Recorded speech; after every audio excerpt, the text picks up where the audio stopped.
The Little Hunchback. In the kingdom of Kashgar, which is, as everybody knows, situated on the frontiers of Great Tartary, there lived long ago a tailor and his wife who loved each other very much. One day, when the tailor was hard at work, a little hunchback came and sat at the entrance of the shop and began to sing and play his tambourine. The tailor was amused with the antics of the fellow and thought he would take him home to divert his wife. The hunchback having agreed to his proposal, the tailor closed his shop and they set off together. When they reached the house, they found the table ready laid for supper, and in a very few minutes all three were sitting before a beautiful fish, which the tailor's wife had cooked with her own hands. But unluckily, the hunchback happened to swallow a large bone, and in spite of all the tailor and his wife could do to help him, died of suffocation in an instant.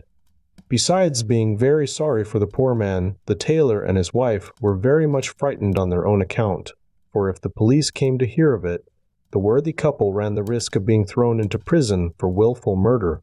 In order to prevent this dreadful calamity, they both set about inventing some plan which would throw suspicion on someone else, and at last they made up their minds that they could do no better than select a Jewish doctor who lived close by as the author of the crime. So the tailor picked up the hunchback by his head, while his wife took his feet and carried him to the doctor's house. Then they knocked at the door, which opened straight onto a steep staircase. A servant soon appeared, feeling her way down the dark staircase, and inquired what they wanted. "Tell your master," said the tailor, "that we have brought a very sick man for him to cure, and," he added, holding out some money, "give him this in advance, so that he may not feel he is wasting his time."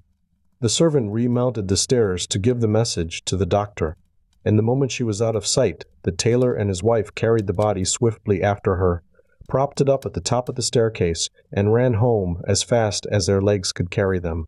Now the doctor was so delighted at the news of a patient, for he was young and had not many of them, that he was transported with joy. "Get a light," he called to the servant, "and follow me as fast as you can." And rushing out of his room, he ran toward the staircase. There he nearly fell over the body of the hunchback, and without knowing what it was, gave it such a kick that it rolled right to the bottom, and very nearly dragged the doctor after it. A light, he cried again, and when it was brought and he saw what he had done, he was almost beside himself with terror. "Holy Moses!" he exclaimed. "Why did I not wait for the light? I have killed the sick man whom they brought me, and if the sacred ass of Esdras does not come to my aid, I am lost. It will not be long before I am led to jail as a murderer." Agitated though he was, and with reason, the doctor did not forget to shut the house door, lest some passers-by might chance to see what had happened. He then took up the corpse and carried it into his wife's room, nearly driving her crazy with fright. "It is all over with us," she wailed, "if we cannot find some means of getting the body out of the house. Once let the sun rise, and we can hide it no longer. How were you driven to commit such a terrible crime?" "Never mind that," returned the doctor. "The thing is to find a way out of it." For a long while the doctor and his wife continued to turn over in their minds a way of escape, but could not find any that seemed good enough. At last the doctor gave it up altogether and resigned himself to bear the penalty of his misfortune. But his wife, who had twice his brains, suddenly exclaimed, "I have thought of something. Let us carry the body on the roof of the house and lower it down the chimney of our neighbor the Muslim." Now this Muslim was employed by the Sultan and furnished his table with oil and butter. Part of his house was occupied by a great storeroom, where rats and mice held high revel. The doctor jumped at his wife's plan, and they took up the hunchback, and passing cords under his armpits, they led him down into the purveyor's bedroom so gently that he really seemed to be leaning against the wall. When they felt he was touching the ground, they drew up the cords and left him. Scarcely had they got back to their own house when the purveyor entered his room.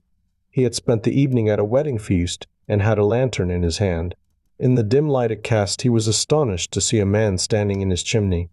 But being naturally courageous, he seized a stick and made straight for the supposed thief. "Ah!" he cried.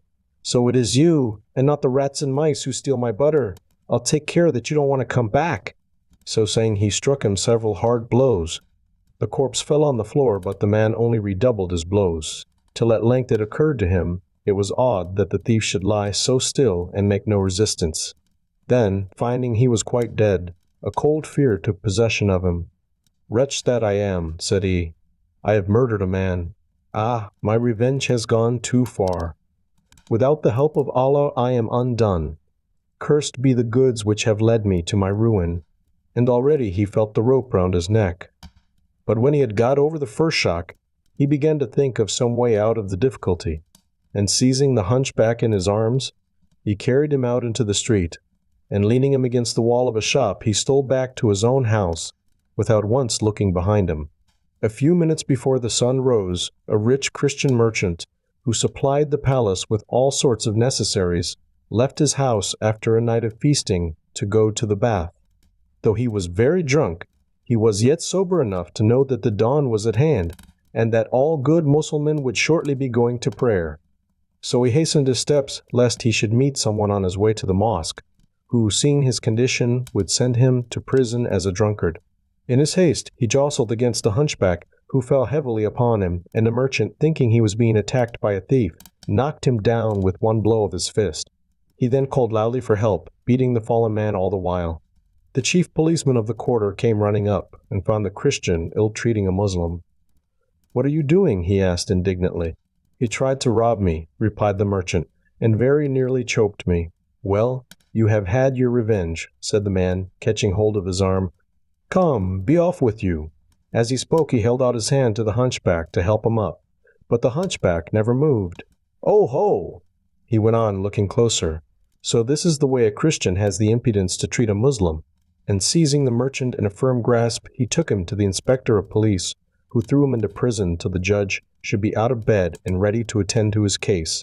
All this brought the merchant to his senses, but the more he thought of it, the less he could understand how the hunchback could have died merely from the blows he had received. The merchant was still pondering on this subject when he was summoned before the chief of police and questioned about his crime, which he could not deny. As the hunchback was one of the Sultan's private jesters, the chief of police resolved to defer sentence of death until he had consulted his master. He went to the palace to demand an audience, and told his story to the Sultan, who only answered, "There is no pardon for a Christian who kills a Muslim. Do your duty." So the chief of police ordered a gallows to be erected, and sent criers to proclaim in every street in the city that a Christian was to be hanged that day for having killed a Muslim. When all was ready, the merchant was brought from prison and led to the foot of the gallows.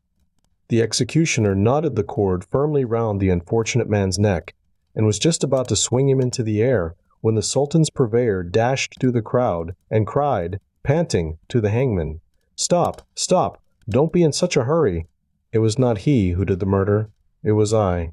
The chief of police, who was present to see that everything was in order, put several questions to the purveyor, who told him the whole story of the death of the hunchback and how he had carried the body to the place where it had been found by the Christian merchant. "You are going," he said to the chief of police, "to kill an innocent man, for it is impossible that he should have murdered a creature who was dead already. It is bad enough for me to have slain a Muslim without having it on my conscience that a Christian who is guiltless should suffer through my fault." Now the purveyor's speech had been made in a loud voice, and was heard by all the crowd, and even if he had wished it, the chief of police could not have escaped setting the merchant free. "Loose the cords from the Christian's neck," he commanded, turning to the executioner, "and hang this man in his place, seeing that by his own confession he is the murderer." The hangman did as he was bid, and was tying the cord firmly, when he was stopped by the voice of the Jewish doctor beseeching him to pause, for he had something very important to say. When he had fought his way through the crowd and reached the chief of police, "Worshipful sir," he began, "this Muslim whom you desire to hang is unworthy of death. I alone am guilty. Last night a man and a woman who were strangers to me knocked at my door, bringing with them a patient for me to cure. The servant opened it, but having no light was hardly able to make out their faces, though she readily agreed to wake me and to hand me the fee for my services. While she was telling me her story, they seemed to have carried the sick man to the top of the staircase and then left him there.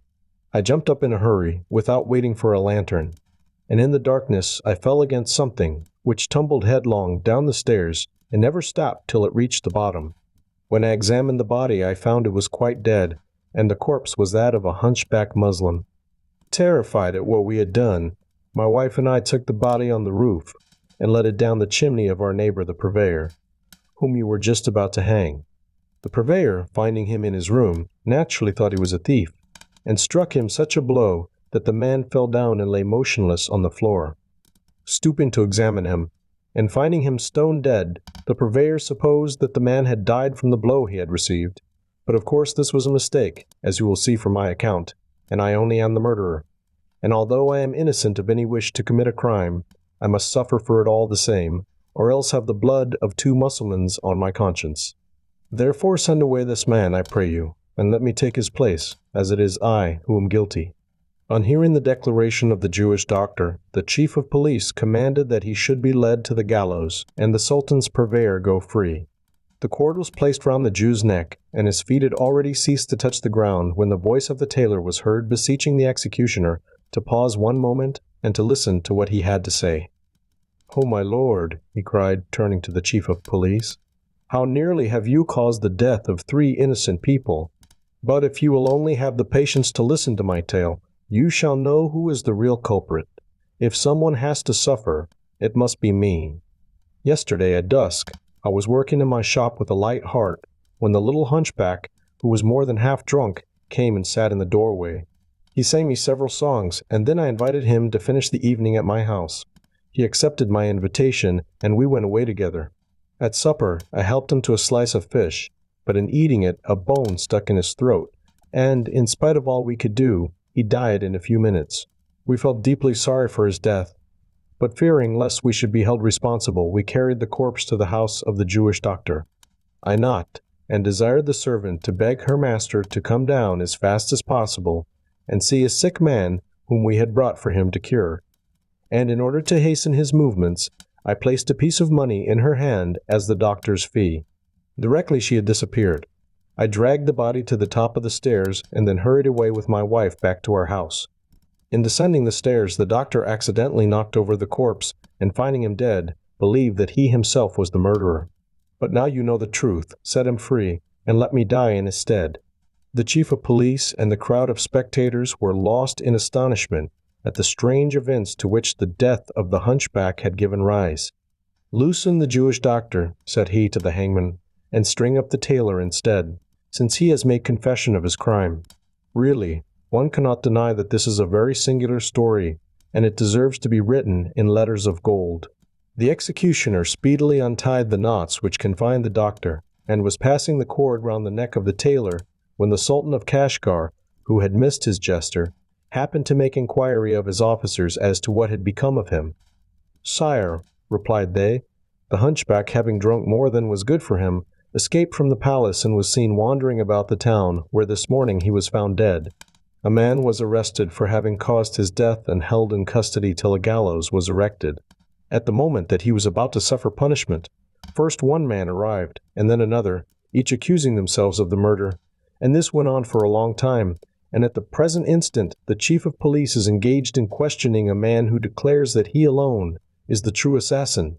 The Sultan of Kashgar no sooner heard these words than he ordered an usher to go to the chief of police and to bring all the persons concerned in the hunchback's death, together with the corpse, that he wished to see once again.